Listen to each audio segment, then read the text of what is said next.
Researchers are just beginning to understand the complex nature of psychic ability. In their efforts to prove that ESP exists, the most startling evidence has come not from human subjects, but from animals.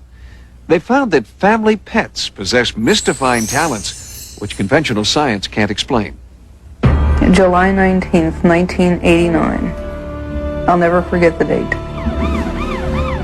We were in a car accident. My daughter Lauren was killed in the car accident. I broke my neck. 1 David 109. And Neil sustained a traumatic head injury, and it put him in a coma for 3 months. Lucky is not a word Amelia Stortz would use to describe her son Neil on that tragic night 3 years ago. But Neil was lucky to be alive. He had suffered a very severe brain injury, and he was in a very deep coma when he came to us.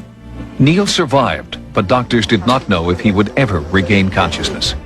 He could have been in it forever. That would be a vegetative state. And what happens in a vegetative state is that their brainstem kind of kicks in and takes over their heart and lungs and their gastrointestinal system, and their eyes are open and they have sleep-wake cycles, but they don't have the ability to follow commands, and they're not aware of their environment.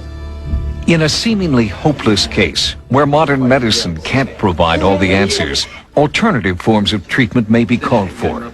Since 1982, the Animal-Assisted Therapy program has been providing Houston area hospitals with animal companionship for patients who may not be responding to more traditional methods of health care.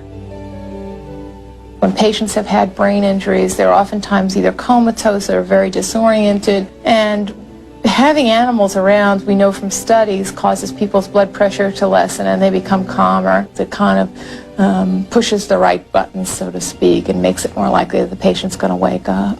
There are magical and miraculous things that happen all the time that defy medical science. I don't think that animals and humans working together is very explainable.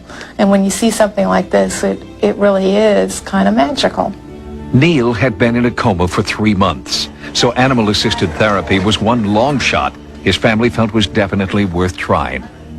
When your child is laying there in a coma, you resort to just about anything, you know, you try anything. With all conventional treatments exhausted, the one remaining hope was to consult a rather unique specialist by the name of Rex. Rex was part of a regular visitation team as part of our animal-assisted therapy program, and he happened to get up on Neil's bed and lick his face, and within several hours after that, Neil began to speak. He licked me, then I woke up. It's pretty amazing.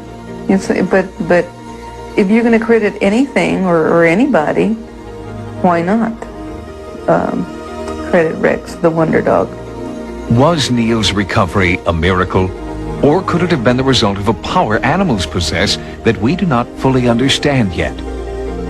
I mean, this was a really big tragedy, you know, to have a little boy that's in a coma, and his little sister was killed, and his mother was also injured in the accident. And it was just, you know, too much for most of us to even conceive. Neil had a lot of previous experiences with animals and really loved animals, and there's at least a hunch that it was a very normalizing experience for Neil and something that he could relate to, instead of us saying, open your eyes, close your hands, you know, yelling commands at him. It was really kind of neat that an animal kind of brought him around.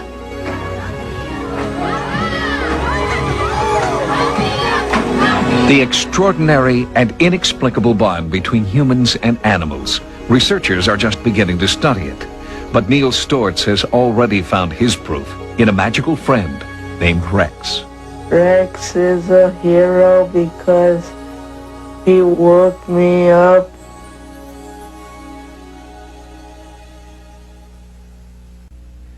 Thanks for joining us. For Sightings, I'm Tim White. Good night.